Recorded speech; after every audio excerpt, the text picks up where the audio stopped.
father said he was sorry. He said he loved his son. Those were the last words he ever spoke on this earth. The son heard every single word. He looked his father directly in the eyes, and then he pulled the trigger anyway. 6 people were dead before the sun came up that morning. A pregnant young woman, a teenage girl sleeping in her bed, a loving father. An entire family wiped off the face of the earth. And the reason it all happened will leave you completely speechless. This is the story we are telling today on TrueCrimeWeb. Stay with us.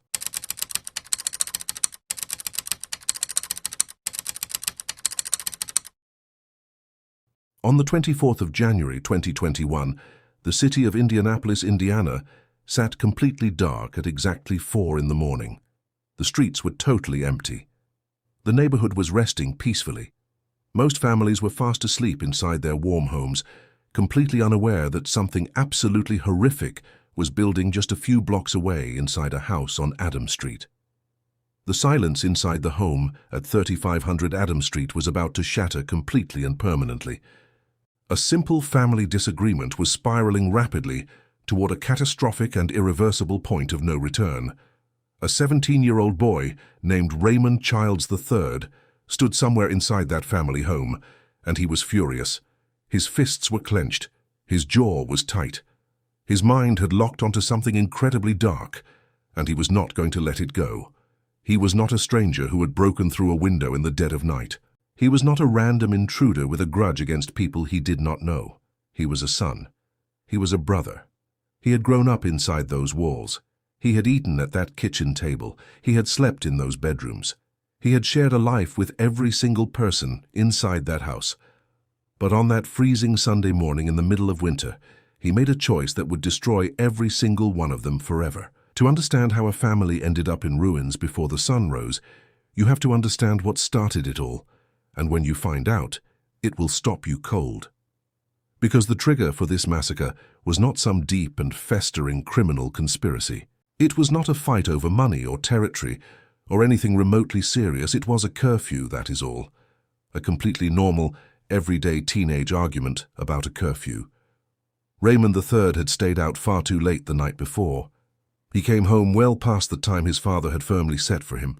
His father, 42-year-old Raymond Childs Jr., was awake and waiting when his son walked through that front door. Raymond Jr. did exactly what any responsible parent in that situation would do. He confronted his son. He told him he was in serious trouble. He made it absolutely clear that there would be real consequences for breaking the house rules. That was it. That was the moment. The moment a teenage boy decided that 6 people needed to die. Raymond III did not quietly accept his punishment and go to bed. Instead, he demanded to be allowed to leave the house again. He wanted to go spend the rest of the night at his girlfriend's house across the city. His father told him no.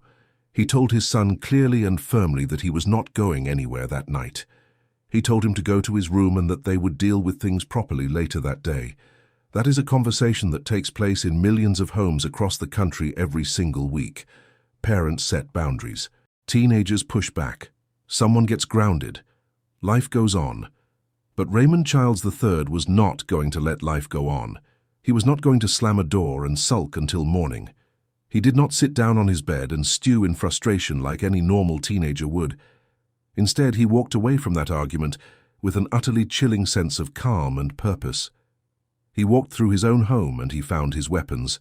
What Raymond Childs III retrieved from inside that house was not a small or impulsive choice. He picked up a 7.62 by 39mm Mini Draco, an AK-style pistol designed for maximum destructive capability.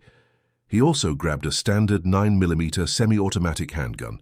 He loaded the ammunition into the magazines with steady, deliberate hands. He held the cold metal in his fingers. He knew exactly what he was about to do. He moved through the house not with the frantic energy of someone who had snapped under sudden pressure, but with the quiet, methodical focus of someone who had already made a firm and final decision. He started upstairs. He moved from room to room. He was clearing the house one by one, just like he had a list to work through. He found his stepmother first. 42-year-old Xavier Childs was completely defenseless, completely unaware, completely unprepared for what was standing in front of her. Raymond pointed the weapon at the woman who had been a mother figure in that home and pulled the trigger without a single beat of hesitation. Kizzy fell to the floor. Raymond did not pause. He did not stop. He walked into the next room and found his older brother. 18-year-old Elijah Childs had his whole life stretched out ahead of him. Raymond aimed the gun at his own brother and fired at close range. The impact was devastating and final. But Raymond was still not finished. He turned his weapon next on someone who had nothing at all to do with any argument, any rule, or any tension in that house. Elijah's girlfriend, 19-year-old Kiara Hawkins, was also inside the home that night, and Kiara was heavily pregnant.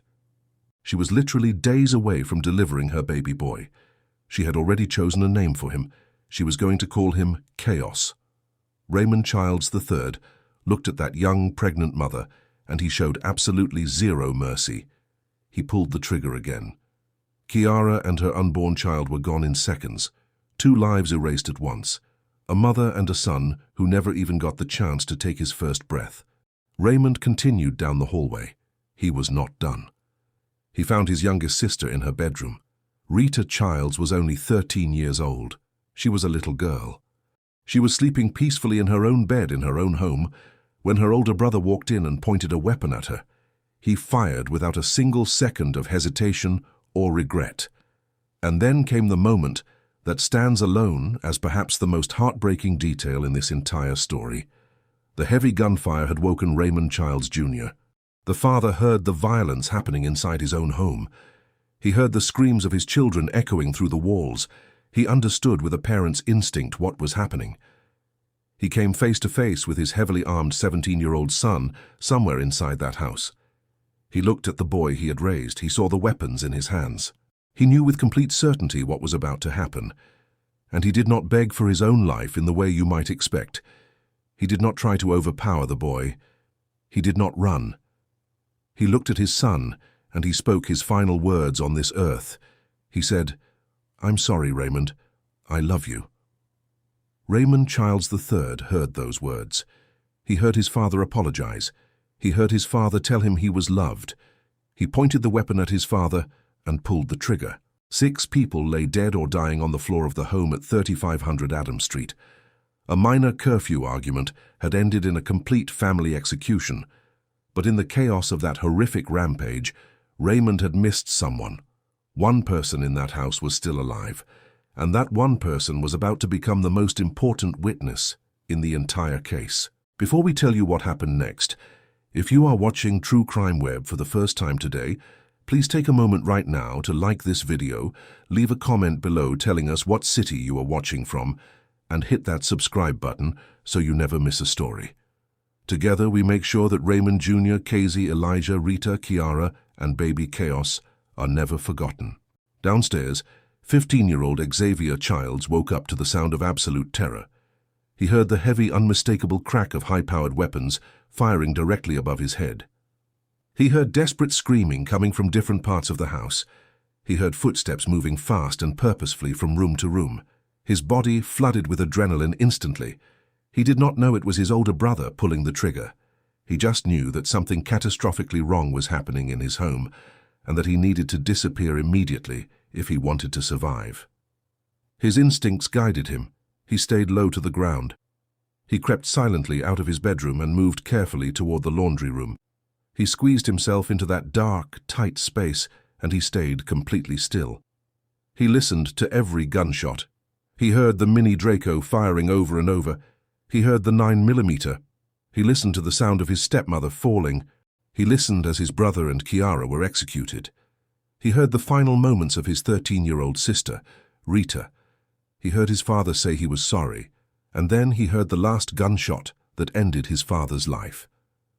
The sheer terror of lying in the dark, listening to your entire family being murdered one by one, is something no human being should ever have to experience. Xavier was trapped, unarmed, and without a phone. He could do nothing but wait and pray. Eventually the shooting stopped. The house went completely quiet. Xavier did not know whether the killer was still inside. He had to make a choice that no 15-year-old should ever have to face. He could stay hidden in the dark and risk being discovered, or he could push the door open and run for the side exit and risk walking directly into danger. He chose to move. He slowly opened the laundry room door. He stepped out into the hallway. The house was silent. He moved quickly toward the side door. He reached it. He turned the handle. He believed in that moment that he was going to make it out. He was wrong. Raymond Childs III had not left. He was still inside the house. He saw his younger brother moving toward the exit, and he did not feel relief. He did not feel anything warm or human at the sight of the little brother he had grown up with. He saw a loose end. He saw a witness who could destroy everything.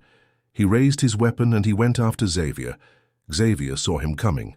He pushed through the side door and ran into the freezing pre-dawn darkness of the yard, but Raymond was right behind him. Raymond caught up to him. Xavier turned around. He was cornered. He stood there in the dark, looking up at the boy who had just killed their entire family, and he did the only thing a terrified 15-year-old child could think to do. He begged. He looked at his brother and he said, "I can give you $40. Please do not kill me."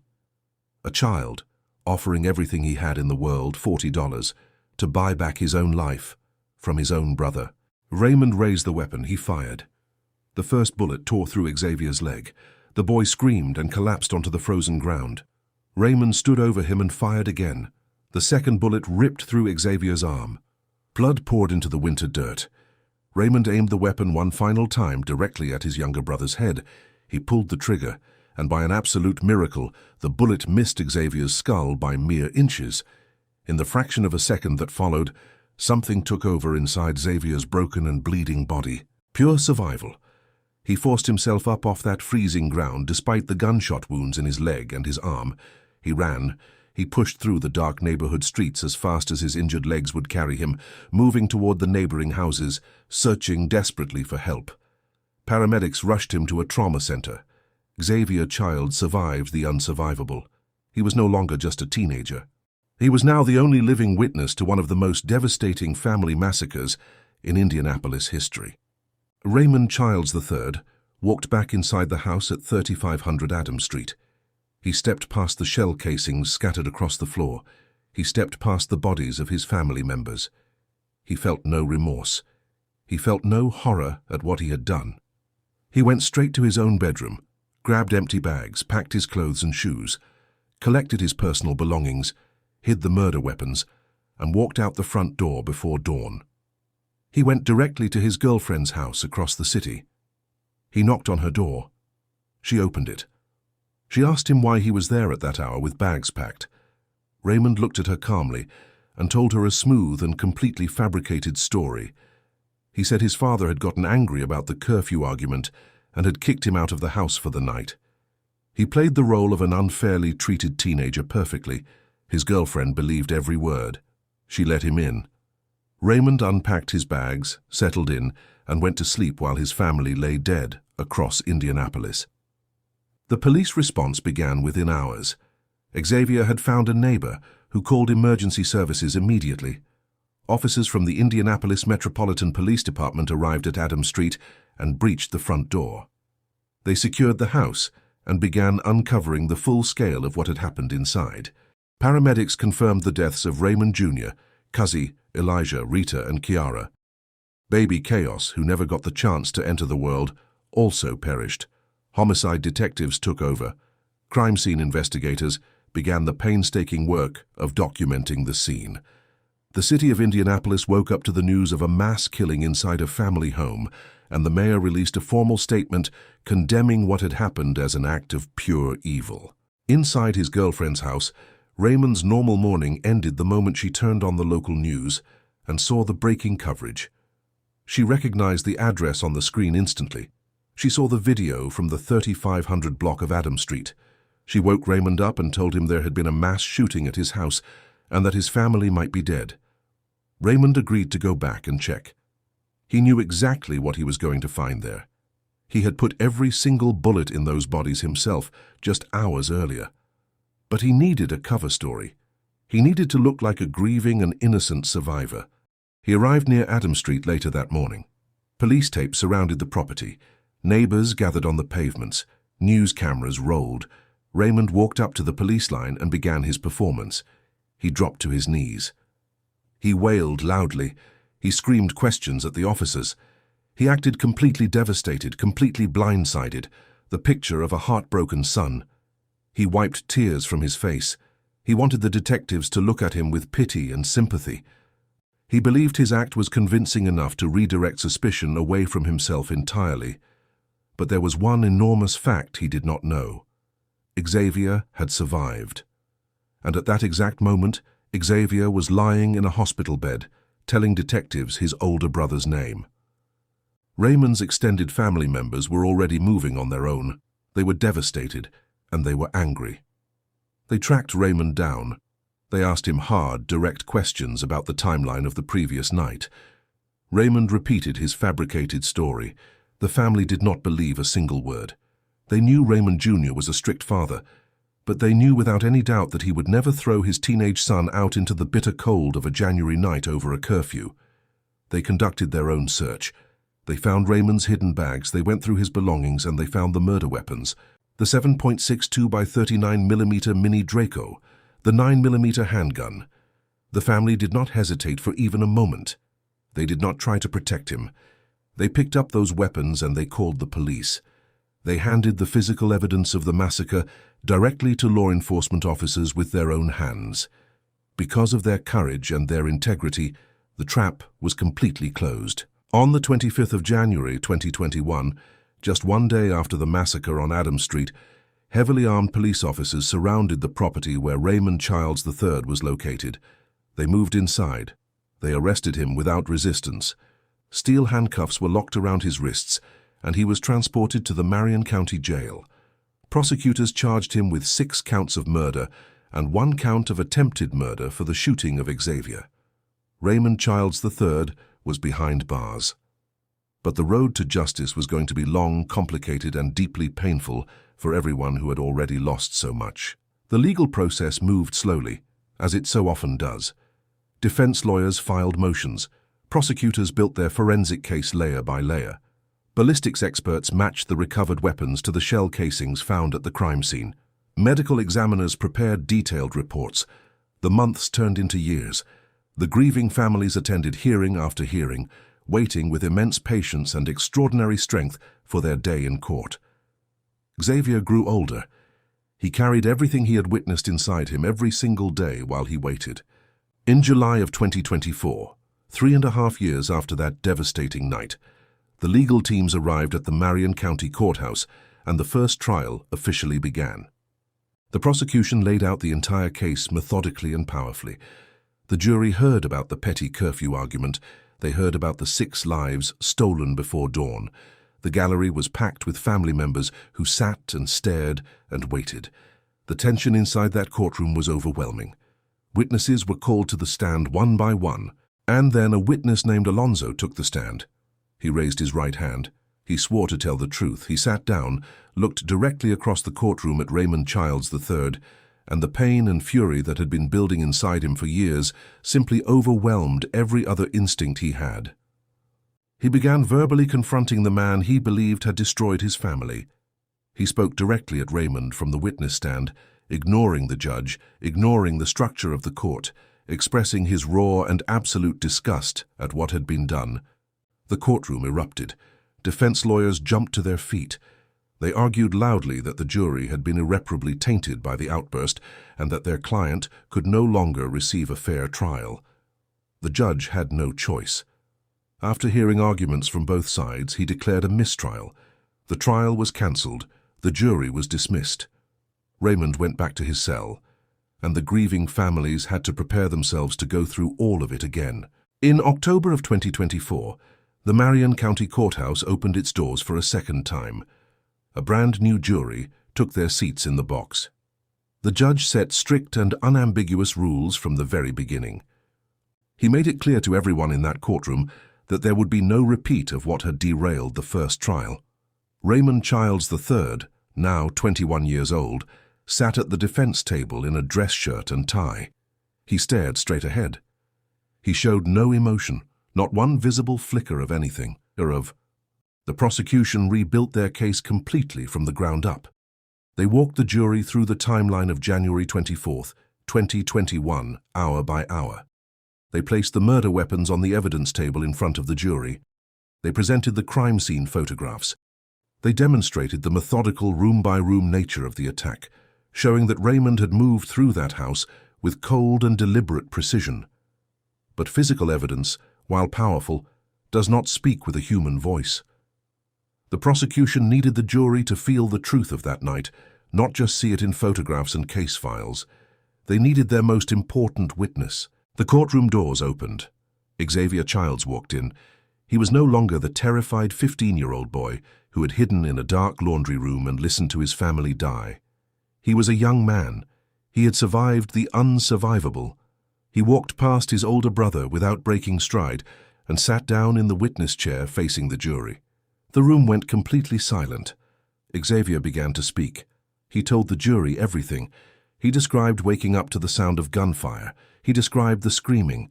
He described creeping toward the laundry room and squeezing himself into the dark. He described the awful sounds of each member of his family being shot. He described finding the courage to try to run and then coming face to face with his brother. He pointed directly at Raymond Childs III and identified him clearly and without hesitation as the shooter. And then Xavier repeated the words he had said in that yard in the freezing dark, the words he had spoken while bleeding and terrified and begging for his life. He said them out loud in that courtroom for every member of that jury to hear. He said, "I can give you $40. Please do not kill me." The jury sat in total silence. There was not a single person in that room who did not understand in that moment exactly what kind of boy had been standing in that yard and exactly what kind of person had been pointing a gun at him. Xavier's testimony was not just moving, it was conclusive, it was devastating. It was the truth, and every single person in that courtroom knew it. The defense team knew they were losing ground rapidly. They could not credibly challenge the physical evidence. They could not call Xavier Childs a liar in front of a jury that had just watched him relive one of the most traumatic experiences any human being could endure. So they changed their approach entirely. They put Raymond's mind on trial instead of his actions. They called a professional psychologist to the stand and argued that Raymond had low intellectual functioning, that his brain processed information differently, that he had suffered severe and complex trauma, and that the events of that night were the product of a broken mind rather than a calculating and deliberate one. They went further still. They attempted to redirect blame toward the man who was no longer alive to defend himself. They argued that Raymond Childs Jr. had been an abusive and domineering father. They painted the strict household rules, including the curfew at the center of that night's events, as evidence of an oppressive and toxic home environment. They suggested that Raymond III had finally reached a breaking point after years of living under impossible pressure, and that the massacre was a desperate, trauma-driven reaction rather than a cold-blooded series of murders. The prosecution dismantled every piece of that argument with calm, methodical, and devastating clarity. They reminded the jury that millions of teenagers across the country live under strict household rules.